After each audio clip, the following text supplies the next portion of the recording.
Gaza में अमन मुआहदे पर दस्तखत हो गए। अमरीकी सदर और 40 मुल्कों के सरबराहान ने दस्तखत किए। सदर ट्रंप ने खिताब में कहा, आज तारीखी दिन है। इस दिन के लिए पूरी दुनिया ने दुआ की थी। अरब और मुस्लिम मुल्कों ने इस नाकाबिल यकीन कामयाबी को मुमकिन बनाया।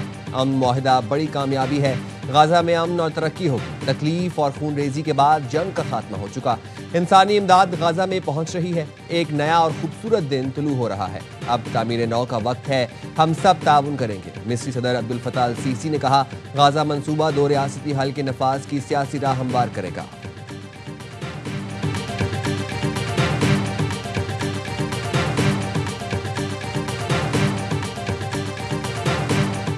Prime Minister Sharif of Pakistan, and also I have to say my favorite field marshal from Pakistan, who's not here, but the Prime Minister is here, and you're going to give his regards. Where are you? There you go. Thank you very much.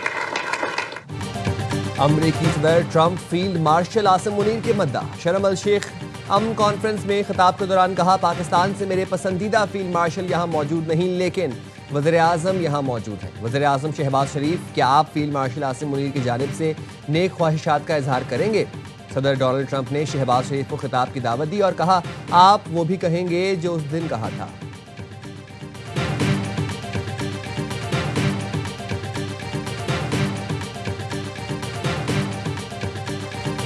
Peace has been achieved after untiring efforts led by President Trump, who is genuinely a man of peace. I would say that Pakistan had nominated President Donald Trump for Nobel Peace Prize. सदर Trump अमन के हकीकी सफीर हैं। Trump ना होते तो Gaza अमन मुआहदा मुमकिन ना होता। अनथक मेहनत के बाद गाजा में अमन में कामयाब हुए। वज़ीर आज़म शहबाज शरीफ का शर्म अल शेख पीस कॉन्फ्रेंस से खिताब। कहा, सदर ट्रंप ने दुनिया में अमन के लिए दिन रात काम किया। अमरीकी सदर ने गैर मामूली काविशों से पाकिस्तान और भारत की जंग रुकवाई। शहबाज शरीफ ने एक बार फिर सदर ट्रंप को नोबेल इनाम के लिए नामजद कर दिया। कहा, सदर ट्रंप ने 8वीं जंग भी रुकवा दी। लाखों लोगों की जानें बचाने के लिए मैं आपको सैल्यूट करता हूँ। दुनिया आपको हमेशा ऐसे आदमी के तौर पर याद रखेगी जिसने अपनी इस्तिताअत से बढ़कर कोशिश की।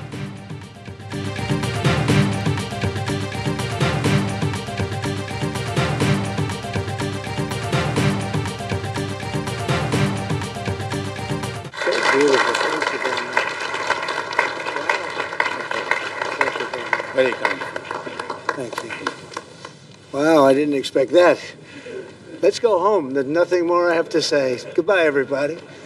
That was really beautiful and beautifully delivered. Wow, thank you very much. शर्म अल शेख में पाकिस्तान के लिए बड़ा एजाज। 28 मुल्कों के सरबराहान में सालिसों के अलावा सिर्फ शहबाज शरीफ को खिताब का मौका दिया गया। सदर ट्रंप ने खुद उन्हें खिताब की दावत दी। वज़ीर आज़म शहबाज शरीफ के मुख्तसर खिताब के बाद सदर ट्रंप फिर डाइस पर आए। शहबाज शरीफ का शुक्रिया अदा किया और कहा, इतना मैं तवक्को नहीं कर रहा था। अब तो कहने को कुछ नहीं बचा, चलो चलते हैं।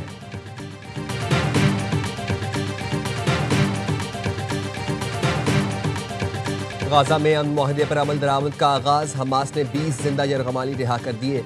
इसराइली जेलों में कैद काटने वाले मजलूम फलस्तीनियों को भी आज़ाद मिल गई। सिहोनी रियासत ने जेलों में कैद 1958 कैदी रिहा किए, जिन्हें बसों में मगरबी किनारे लाया गया। कैदियों की रिहाई के मौके पर जज्बाती मनाजिर, अल्लाह अकबर के नारे बुलंद हुए। हमास ने कहा, हम मुआहदे पर कायम हैं। इसराइल अपनी तमाम तर इंटेलिजेंस और फौजी ताकत के बावजूद यरगमालियों को रिहा नहीं करा सका। दुश्मन पहले ही मुआहदे के जरिए अपने कैदियों को रिहा करा सकता था। हम जंग खत्म करना चाहते थे, लेकिन दुश्मन ने हमेशा कोशिशों को नाकाम बनाया। हमास अमन मुआहदे के अगले मरहले में 28 इसराइलियों की बाकियात वापस करेगा। CNN की रिपोर्ट में बताया गया, 28 में से 27 अफराद को 7 अक्टूबर 2023 के हमलों में कैद करके गाजा ले जाया गया था। एक लाश शकुम अगस्त 2014 को गाजा में मारे गए इसराइली फौजी हादर गोल्डन की है।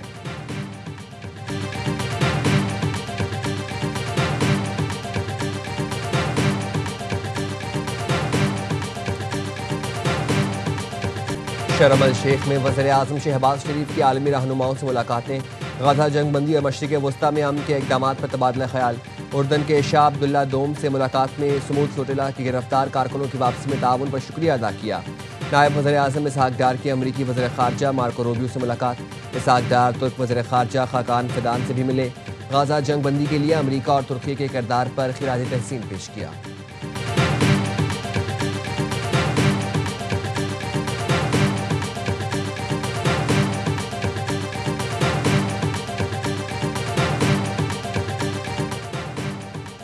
अमरीकी इंतजामिया से कामयाब मुज़ाकरात के बाद टैरिफ डील तय पा गई। वज़ीर ख़जाना मोहम्मद औरंगज़ेब का वाशिंगटन में अमरीकी हुकाम से मुज़ाकरात का खैर मकदम।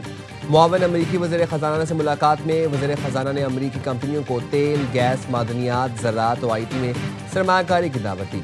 US पाकिस्तान बिजनेस काउंसिल से मुलाकात में वज़ीर ख़जाना का कहना था पाकिस्तान के मैक्रो इकोनॉमिक आशारिये बेहतर होते जा रहे हैं। निजी शोबे को मईशत में क़यादत करना होगी। वज़ीर ख़जाना ने सिटी बैंक के नुमाइंदों, IFC के VP रिकॉर्ड डू प्लेटी और सलामती तरक्याती बैंक के सदर डॉक्टर सुलेमान अल जासिर से भी मुलाकातें की।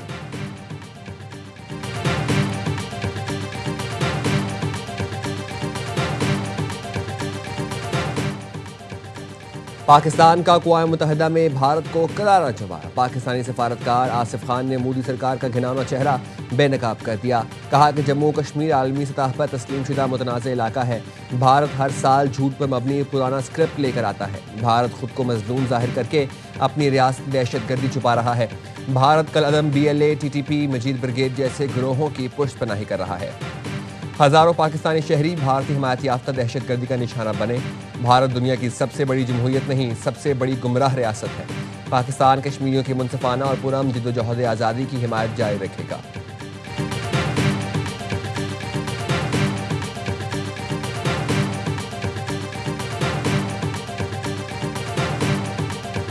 पाक फौज के 12 शहदा की चकलाला गैरिजन में नमाज जनाजा अदा कर दी गई। जवानों ने अफगान रजीम की बुज़दिलाना जारहियत के खिलाफ दिफा वतन में जाम शहादत नोश किया। नमाज जनाजा में फील्ड मार्शल आसिम मुनीर, वफाकी वज़रा, गवर्नर KP, सिविल और फौजी हुकाम की शिरकत। नमाज जनाजा के बाद शहदा के लिए दुआएं और खिराज अकीदत पेश किया गया। वज़ीर दिफा ख्वाजा आसिफ ने पाक फौज के शहदा को कौम का हीरो करार दिया।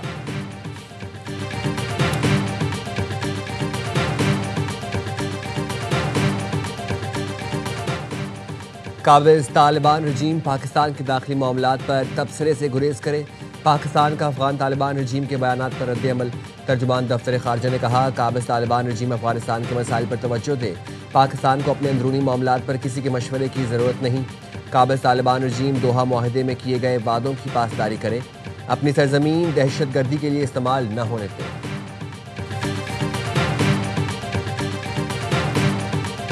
मुल्क की भी ख्वाहिश है कि तल्लुकात नॉर्मल हों। ऐसी कोई जो है इस वक्त कोई खुदा न खास्ता कुछ सोचे भी ना कि कोई इस किस्म की इस किस्म की दो नंबरी को कर। अफगानिस्तान के साथ मोहब्बत से रहना चाहते हैं, 2 नंबरी होगी तो हमारी तरफ से भरपूर जवाब दिया जाएगा। अब हम ABC प्लान जैसे हमले नहीं करेंगे, हमारे पास तमाम मालूमात है। वज़ीर दिफा ख्वाजा आसिफ कहते हैं ख्वाहिश है कि अफगानिस्तान के साथ ताल्लुकात मामूल पर आएँ। अफगानिस्तान में बैठे लोग सोचें जंग से फ़ायदा क्या होगा। जत्थों से मुतालिक अब क्लैरिटी है। लीडरशिप ने फैसला कर लिया, अब सिर्फ रियासत की रिट होगी। रियासत से बड़ी किसी की मकबूलियत नहीं होती। सुहेल आफरीदी ने कहा पहले पाकिस्तानी, फिर पख्तून, फिर कबायली हो। मेरी दरख्वास्त है सबसे पहले पाकिस्तानी है तो पाकिस्तान की बात करें।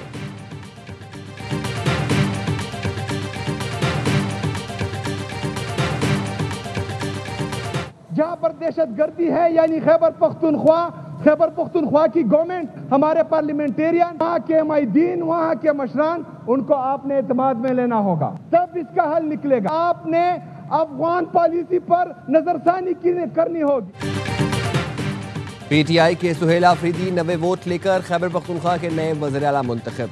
असेंबली से पहले खिताब में गैर कानूनी मुकीम अफगानियों को निकालने की मुखालिफत कर दी। कहा अफगान पॉलिसी पर नजरसानी करना पड़ेगी। मेरे होते हुए यहाँ कोई ऑपरेशन नहीं होगा। दहशतगर्दी के खिलाफ ऑपरेशन के लिए आवाम और उनके नुमाइंदों से पूछना होगा। किसी पर्ची से वज़ीर आला नहीं बना, मेहनत करके यहाँ तक पहुँचा हूँ। मेरे पास खोने के लिए कुछ नहीं है। एहतजाजी सियासत का चैम्पियन हूँ। आज से ही बानी की रिहाई के लिए इक़दाम करना शुरू कर दिए हैं।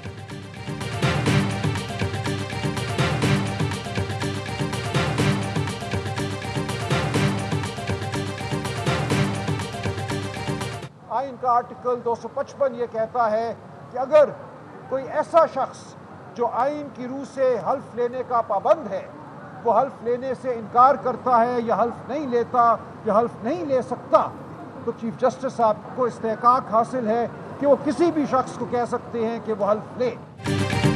PTI का नौ मुंतखब वज़ीर आला खैबर पख्तूनख्वा की हल्फ बर्दारी के लिए पेशावर हाई कोर्ट में दरख्वास्त की समाअत आज फिर होगी। गुज़िश्ता रोज़ दौरान समात chief justice SM Atiq Shah ने सवाल किया, क्या गवर्नर ने इस्तीफ़ा मंजूर किया? सलमान अकरम राजा ने कहा, वज़ीर आला ने इस्तीफ़ा दिया, गवर्नर ने मंजूर नहीं किया, आइन में मंजूरी का जिक्र नहीं है। अब असेंबली ने नया वज़ीर आला मुंतखब किया है। स्पीकर ने गवर्नर को समरी भेजी है। एडिशनल अटॉर्नी जनरल ने कहा, स्पीकर ने समरी भेजी, समरी गवर्नर तक पहुंची है या नहीं, क्लियर नहीं। Chief justice SM Atiq Shah ने कहा, गवर्नर की राय ज़रूरी है।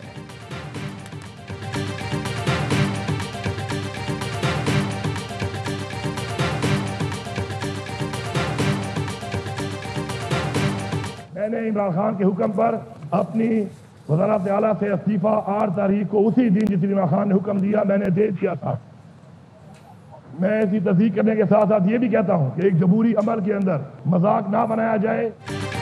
अली अमीन ने असेंबली में खड़े होकर इस्तीफे की तस्दीक कर दी। कहा, जिस दिन बानी का हुक्म मिला उसी दिन कुर्सी छोड़ दी। कहा, जमहूरी अमल को मजाक ना बनाया जाए। हमारी पार्टी, हमारी अक्सरियत, हमारी मर्जी सबसे बढ़कर, हमारा लीडर उसकी मर्जी। खैबर पख्तूनख्वा असेंबली से अपोजिशन जमातों का वॉकआउट।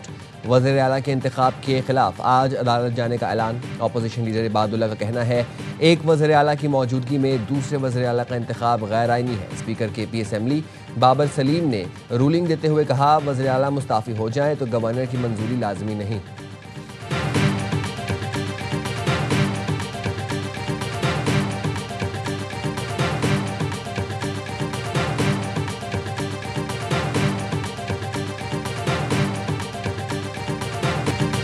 घरेलू खवातीन की लड़ाई में एक वज़ीर आला ज़िबा हो गया। वज़ीर इत्तलाआत पंजाब अज़मा बुखारी का कहना है, एक और वज़ीर आला बेगम दूसरा बाजी के कहने पर लगाया गया।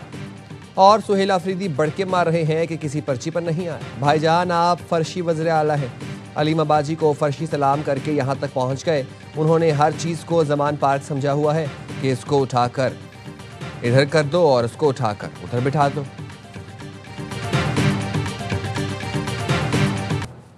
मजहबी जमात ने धरना मौखर करने का ऐलान कर दिया। पंजाब में आज तमाम स्कूल खुले रहेंगे। सड़कें और शाहराहें खुल गई। मोटरवेज पर भी ट्रैफिक बहाल।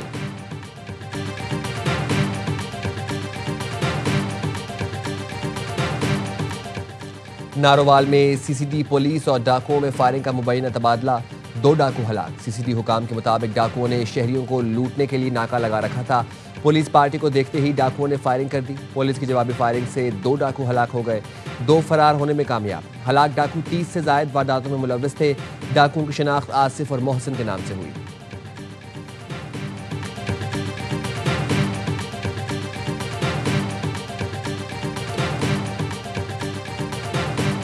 वालिदैन सबसे पहले ये पोलियो के कतरे पिलाएं ताकि हम इस मुज़ी मर्ज से निजात दिला सकें अपने मुल्क को। 13 से 19 अक्टूबर को ये मुहिम है। जो लोग नहीं पिलाना चाहते कतरे, जो मना कर देते हैं पोलियो वर्कर्स को, चीफ मिनिस्टर हाउस में हमने एक सेल कायम किया है जिसके जरिए इसके फ़वाइद बताए जाएं और उन्हें राज़ी किया जाए कि वो पोलियो के कतरे पिलाएं। रवां साल की चौथी इंसदादे पोलियो मुहिम का आज दूसरा रोज़। गुज़िश्ता रोज़ वज़ीर आला सिंध ने बच्चों को कतरे पिलाकर मुहिम का आगाज़ किया। कहते हैं, जो वैक्सीनेशन नहीं कराते उन्हें कायल करने की कोशिश करेंगे। अफगान बस्ती में बच्चों को पोलियो से बचाव के कतरे पिलाकर वापस भेजेंगे। खातून अव्वल आसिफा भुट्टो कहती हैं, पोलियो के खिलाफ जंग पाकिस्तान के मुस्तकबिल की जंग है। मुल्क भर में 4,54,00,000 बच्चों को पोलियो से बचाव के कतरे पिलाए जाएंगे। आए सब पोलियो वर्कर्स के साथ खड़े हों और पाकिस्तान को पोलियो से पाक बनाएं।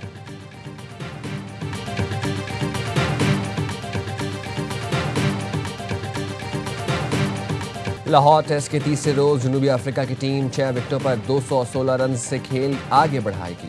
खसारा खत्म करने के लिए जनूबी अफ्रीका को मजीद 162 रन दरकार है।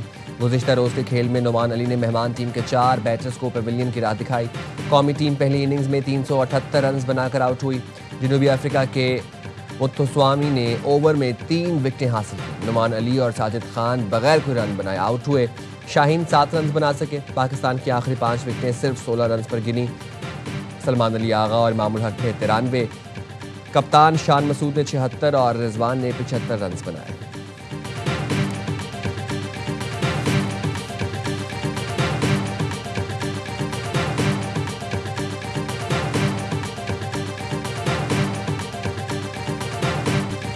ICC विमेंस वर्ल्ड कप में जनूबी अफ्रीका ने बांग्लादेश के खिलाफ सनसनीखेज मार्का जीत लिया। विशाखापट्टनम ने प्रोटियाज 3 विकेट से कामयाब। 233 रन का हदफ 3 गेंद पहले हासिल किया। नादीन डी क्लर्क के मैच विनिंग 37 रन, ट्राइवन और कैप की भी निस्फ सेंचुरियां।